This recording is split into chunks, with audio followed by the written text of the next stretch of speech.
bunlar LGS öğrencisi, tamam mı? Onlar ne yaptı? Skydive'de sıkıştılar.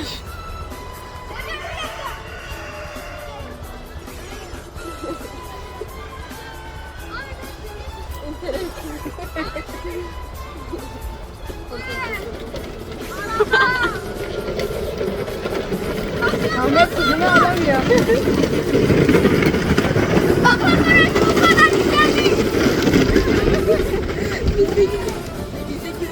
Ne oldu? Evet. Yani iki yanlış yapmanı da istemeyeceğiz ileride ama şu anda evet diyoruz.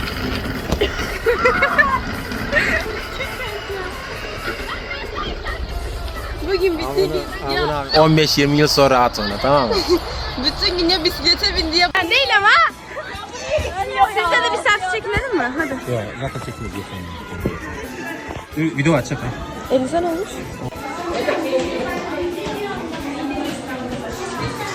Şu balon kafa kim ya?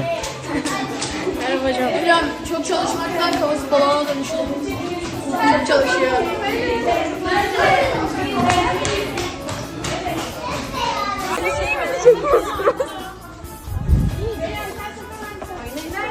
Bu niye girmemiş ya? Çekmeyin artık. Çeke çeke. Çeke çeke.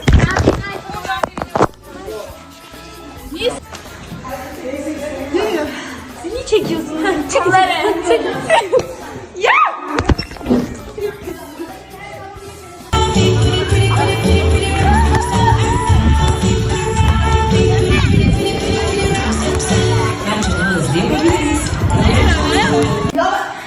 Hanımefendi bir göreyim. Siz kimsiniz?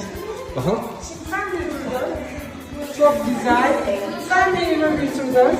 Çok Ya niye çekiyorsunuz gerçekten? Çekemeyenler kalsın.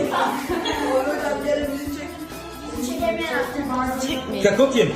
Kako? Yüzünüzden çekmeyin ya.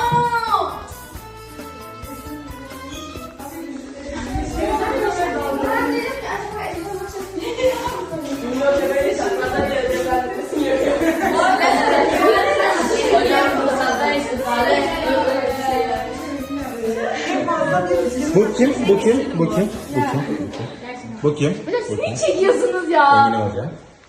Bunu yıl sonu gösterisinde şey yapacağız.